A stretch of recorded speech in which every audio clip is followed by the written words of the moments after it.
भारत से, पूरे मुल्क से सेकुलरिज्म छोड़िए बल्कि जो डाइवर्सिटी है और इक्वल अपॉर्चुनिटी है उसको खत्म करना चाहते बीजेपी का असली चेहरा है। सर शशि थरूर से फ्रीडम जो ऐसा होता है कि माइनॉरिटी के प्रधानमंत्री बन सकता है तो हिंदुस्तान में नहीं बन सकता। मैं तो बोला कि इंशाल्लाह मेरी जिंदगी में या मेरी जिंदगी के बाद एक हिजाब पहनने वाली बच्ची भारत की प्राइम मिनिस्टर बनी। बोला वैसा। सर कर्नाटक में एमआईएम कितनी मजबूत है? आने वाले एमएलए इलेक्शन को लेकर क्या मनसूबा बंदी है? इलेक्शन लड़ना एक पॉलिटिकल पार्टी का काम है और हम इलेक्शन लड़ेंगे। जिस तरह आपने यूपी में बहुत ज्यादा सीटें बिठाई थी, कर्नाटक में भी प्लानिंग इलेक्शन लड़ना है ना, पॉलिटिकल पार्टी का काम। हम तो कोई एनजीओ नहीं है, हमारा काम इलेक्शन लड़ना है। इलेक्शन लड़ेंगे और उस ताल्लुक से जब फैसला होना है और इलेक्शन लड़ेंगे, क्या लड़ेंगे, कितने लड़ेंगे, वो हम सब बैठ के डिस्कस करके बात करके फैसला लेंगे। सर और एक यहाँ के विधायक जो है बार बार दोहराते रहते हैं कि मुसलमान पाकिस्तान चले जाए, इस पर आप नहीं, उनको क्या बोलेंगे, हम तो पाकिस्तान का नाम भी नहीं लेते, हम तो नाम भी नहीं लेते, नहीं लेते नाम। इतनी मोहब्बत क्यों है उनको मालूम, मेरे को नहीं मालूम। हम तो लेते भी नहीं नाम पाकिस्तान, तो नहीं मालूम वो क्यों बोल रहे हैं। शायद उनको भारत के प्रधानमंत्री नरेंद्र मोदी बोले होंगे कैसे बोलते रहो तुम, इसलिए बोल रहा हूँ। सर आपकी फैन फॉलोइंग ज्यादा है, बड़ी तादाद में लोग आपको देखने के लिए जहाँ जहाँ जाते हैं आते हैं, लेकिन बावजूद इसके वो वोटिंग में कन्वर्ट होती नजर नहीं आती। इसकी वजह क्या सर? जमीनी सतह पर एमआईएम का वहाँ काम नहीं हो रहा, क्या है?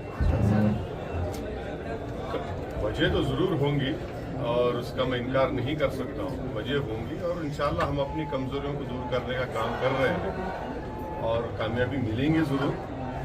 मगर ये बोलना है कि कामयाबी नहीं मिल रही हम खामोश बैठ जाएंगे, ऐसा तो नहीं बैठेंगे। हम अपनी कोशिश को, मेहनत को जारी रखेंगे और इंशाअल्लाह ताला जरूर कामयाबी मिलेंगी।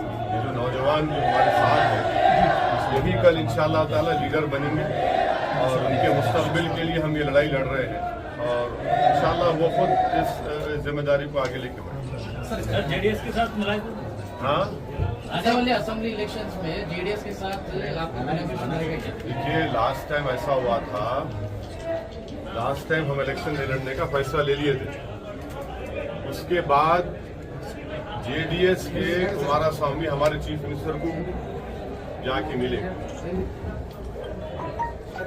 फिर मेरे को बोला गया, मैं जाके उनके लिए कैंपेन करके आया। अब ऐसा नहीं हो सकता, वो अपना काम करेंगे, हम अपना काम करेंगे। सर स्टेट में ऐसा भी बात है, बीजेपी का बी टीम एमआईएम आपका पार्टी है ऐसा बोलते हैं, कांग्रेस लोग बोलते हैं, क्योंकि चलने वाला हूँ, चलो मेरे साथ आप भी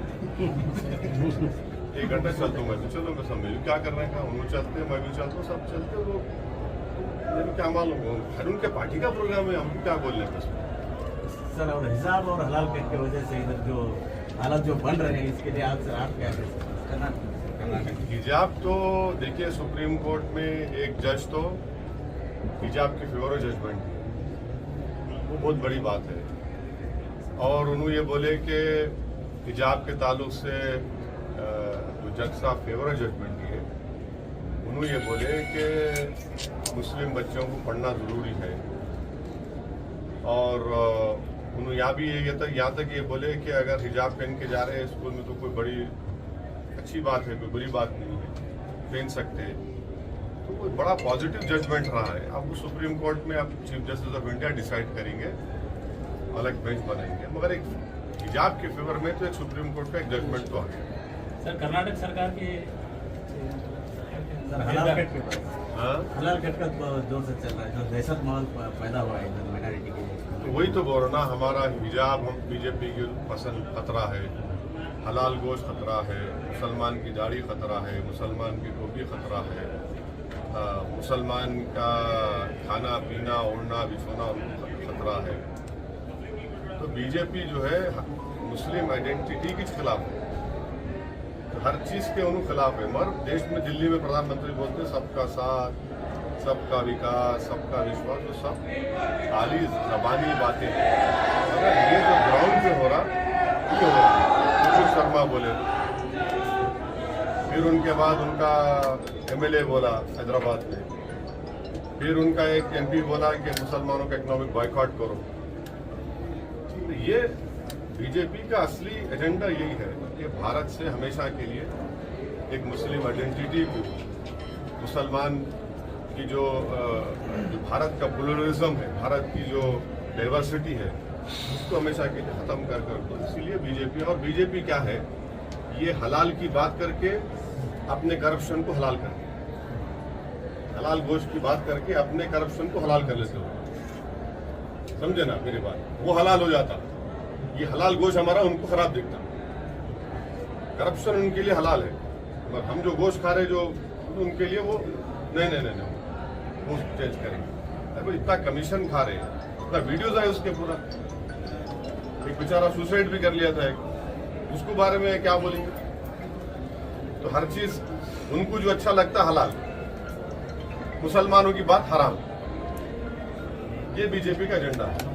सर, आने वाले इलेक्शन में एमआईएम से कितने विधायक लड़ेंगे, कितने सीट पर आपको? अभी टाइम है ना, अप्रैल में इलेक्शन होता बोल रहे 23 में, तो आपको जवाब देंगे, अभी जल्दी है। कर्नाटक में भी मदारिस के सर्वे की बात की जा रही है, आप इसको किस नजरिए से?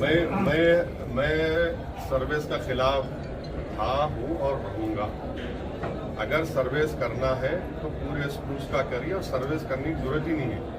गवर्नमेंट ऑफ इंडिया में एक मिनिस्ट्री है, मिनिस्ट्री ऑफ एजुकेशन, उसमें UDISC आप देखो नेट पे अवेलेबल, वो लोग पूरे कंट्री का सर्वे करे, स्कूल्स का, रिकग्नाइज अनरिकग्नाइज मदर सबका कर लिए। वो ऑलरेडी लिस्ट है उनके पास, आप उसमें से देख लो। आप सर्वे क्यों करना चाह रहे? खाली एक समुदाय का, एक रिलीजन का सर्वे क्यों कर रहे? आप सबका सर्वे करो। मदरसे का कर रहे तो आप RSS के शिशु मंदिर स्कूल्स का भी करो, मिशनरी स्कूल्स का करो, प्राइवेट स्कूल्स का करो, गवर्नमेंट स्कूल्स का करिए। कि गवर्नमेंट स्कूल्स में जो गर्ल्स स्कूल्स है, कितने टॉयलेट है, कितने पीने का पानी का इंतजाम है, वो करो आप, वो देखो आप। देश के आवाम को क्या मैसेज देना चाहेंगे इसका, कि क्या पैगाम देना चाहेंगे? देश के आवाम को पैगाम क्या देना चाहेंगे? देश के आवाम को ये पैगाम देना चाहेंगे कि आप नफरत को बढ़ने से रोकिए, इस देश की खूबसूरती को समझिए। इस देश की खूबसूरती यहाँ की डाइवर्सिटी है, यहाँ की प्लुरलिज्म है, यहाँ की भाईचारगी है।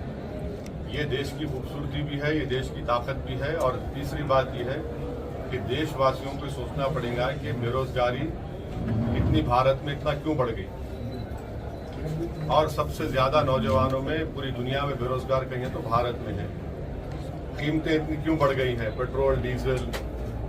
और आखिरी बात यह है, चौथी बात यह है कि चीन हमारी जमीन पे कब्जा करके बैठा हुआ है, डेप्सांग और डेमचाक में। हमारे प्रधानमंत्री कल दिवाली मनाने हमारे सिपाहियों के साथ गए, अच्छा करें। वहां पर एक चीन का नाम नहीं लिया, बोलना था वहां से हम चीन को वार्निंग दे रहे कि डेप्सांग डेमचाक छोड़ दो। चीन जो है 10 किलोमीटर अंदर आ गया है। हम 5 गांव खो दिए, हमारे जो लोग ग्रेजिंग करते थे जानवर को, ग्रेजिंग राइट्स हम खो दिए। हम प्राइम मिनिस्टर से उम्मीद कर रहे थे कि कल वहां गए, अच्छा काम किए। वहां बोलना था चाइना को, मैं यहाँ से पैगाम दे रहा हूँ चाइना को, नहीं बोले प्राइम मिनिस्टर। क्या वजह है नहीं बोलने की? अब ये वजह आप पूछना बीजेपी वालों से, उनको दूसरे मुल्क का नाम लेते, चाइना का नाम ही नहीं लेते होंगे। जैसा अभी आप इतने नाम पूछे ना, कौन है आपके यहाँ पूछे? हाँ, उनको इतना बोले, उनसे पूछना आप लोग कि भाई साहब ये चाइना के बारे में आप कब बोलेंगे? चाइना के बारे में बोलो। चाइना हमारे डेप्सांग डेमचाक में वो स्ट्रेटेजिक एरिया है, उस पर चीन कब्जा करके बैठ गया उसके ऊपर। हमारे जो ग्रेजिंग राइट्स थे, वहां के जो कॉर्पोरेटर है, करगिल का कॉर्पोरेटर जो है, लद्दाख के करगिल का, उन्होंने स्टेटमेंट दे रहा है कि हम लोग हमारे जानवर को ले जाके ग्रेजिंग करते थे विंटर में, वो हम जा ही नहीं सकते, चीन अलाउ नहीं कर रहा। Thank you sir.